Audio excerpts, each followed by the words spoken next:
नमस्कार। हमारे YouTube channel butterfly study में आप सभी का स्वागत है। आज हम कक्षा 8वीं बाल भारती के दूसरी इकाई का 6वां पाठ बंटी लेकर प्रस्तुत हैं। आज हम इस पाठ का अध्ययन करेंगे। इस पाठ की लेखिका मन्नू भंडारी हैं।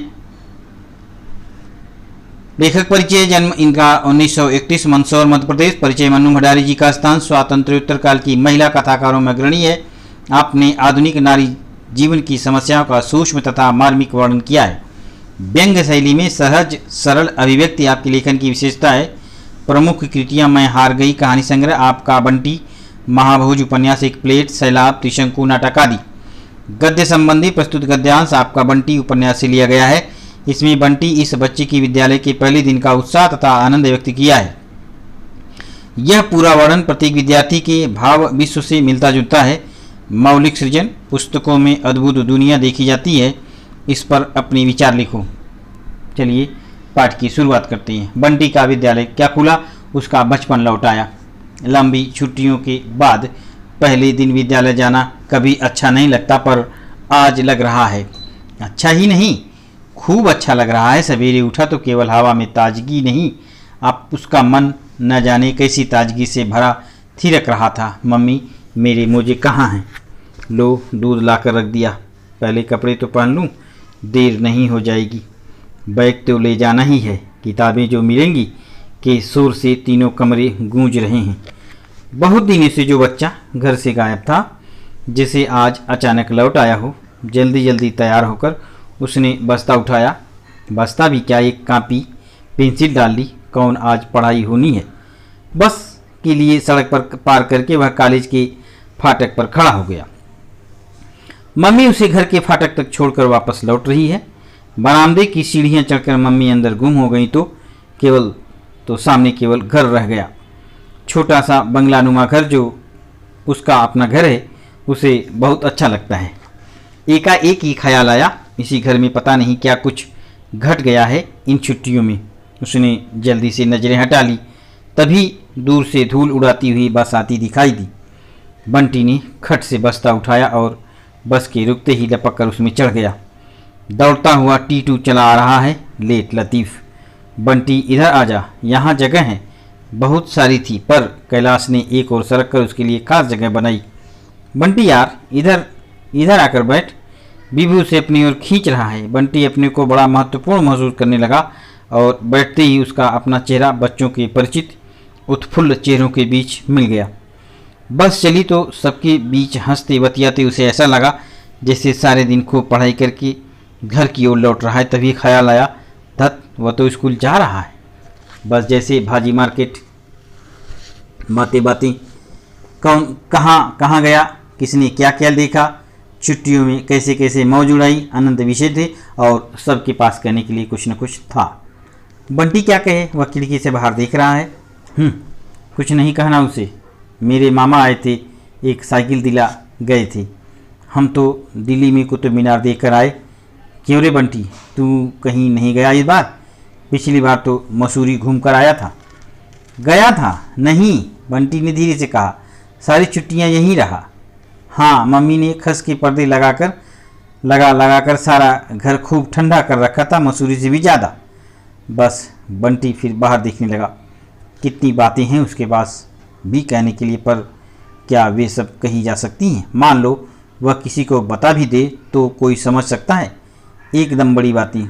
यह तो वह है जो एकाएक समझदार बन गया।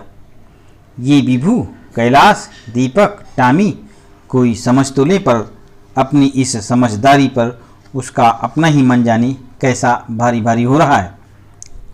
बस जब विद्यालय के फाटक पर आकर रुकी तो एक दूसरे को ठेलते ढकेलते बच्चे नीचे उतरने लगे। नीचे खड़े सर बोले, धीरे धीरे बच्चों, धीरे। तुम तो बिल्कुल पिंजरे से छूटे से जानवरों की तरह। तो बंटी को लगा कि जैसे वह सचमुच ही किसी पिंजरे में से निकलकर आया है। बहुत दिनों बाद सामने विद्यालय का लंबा चौड़ा मैदान दिखाई दिया तो हिरन की तरह चौकड़ी भरता हुआ दौड़ गया। गर्मी का सूखा रेतीला मैदान इस समय हरी हरी घास के कारण बड़ा नरम और मुलायम हो रहा है, जैसे एकदम नया हो गया हो। नई कक्षा, नई किताबें, नई कापियाँ, नए नए सर, इतने सारे नयों के बीच बंटी जैसे कहीं से नया आया हो और नया और प्रसन्न। हर किसी के पास दोस्तों को दिखाने के लिए नई नई चीज़ें हैं। जैसे ही घंटा बजता है नए सर आते हैं, उसके बीच में खटाखट चीज़ें निकल आती, प्लास्टिक के पजल्स, तस्वीरों वाली डायरी, 3 रंगों की डार्क पेंसिल। बस 1 मिनट के लिए शोर यहाँ से वहाँ तक तैर जाता। मेरे पास बहुत बड़ा वाला मैकेनो है, इतना बड़ा कि विद्यालय तो आ ही नहीं सकता, कोलकाता से आया है। कोई भी घर आए तो वह दिखा सकता है। एक क्षण को उंगलियां एक दूसरे पर चढ़ी और फिर झट से हट गई। कुछ नहीं होता, उसके घर आएगा तो वह जरूर बताएगा मैकेनो। सब लोग अपनी चीज़ों को दिखा दिखा कर कैसा इतरा रहे हैं, शान लगा रहे हैं, और वह बात भी न करे। बीबू तुम शाम को आ जा अपने भैया के साथ, बहुत चीज़ें बनती हैं उसकी, पुल, सिग्नल, पवन चक्की, क्रेन। ख्याल आया उसने भी तो अभी तक सब कुछ बनाकर नहीं देखा। बिभू आ गए तो फिर दोनों मिलकर बनाएंगे। बिभू नहीं भी आया तो खुद बनाएगा, यह भी कोई बात हुई भला। स्कूल की बातों से भरा भरा बंटी घर लौटा। खाली बस्ता भी नई नई किताबों से भर गया था। मम्मी अभी कॉलेज में है, उसके आने के 1 घंटे बाद घर आती हैं। बंटी दौड़कर फूफी को ही पकड़ लाया। अच्छा, एक बार इस बस्ते को तो उठा कर देखो, क्या है बस्ते में। बंटी के चेहरे पर संतोष और गर्व भरी मुस्कान फैल गई। चलो हटो।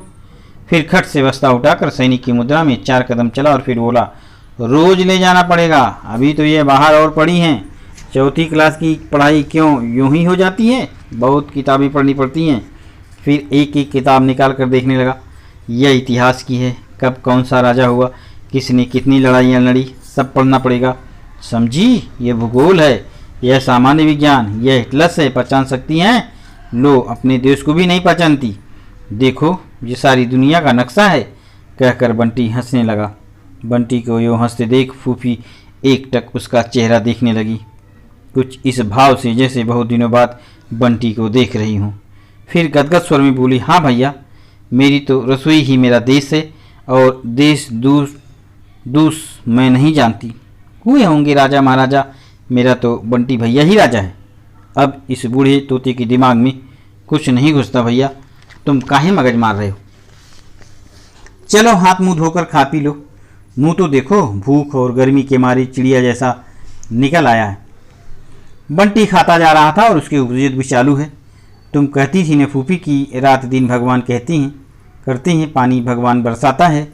सब झूठ, सामान्य विज्ञान की किताब में सारी सही बात लिखी हुई है, अभी पढ़ी नहीं है, जब पढ़ लूँगा तो सब तुम्हें बताऊँगा।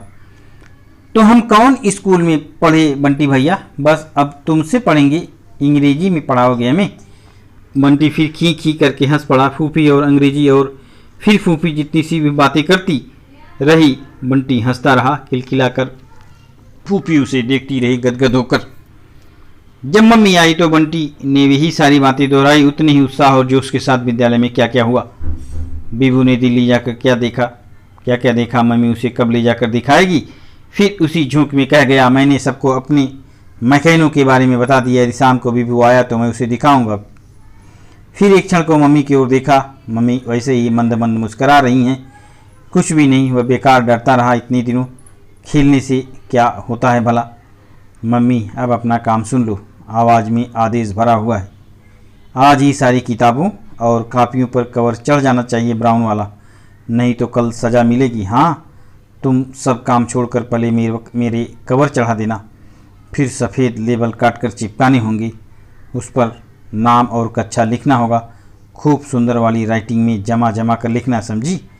फिर उसी उत्साह और जोश में भरा वह टीटू के यहाँ दौड़ गया। इस तरह से हमारा ये पाठ समाप्त होता है। धन्यवाद।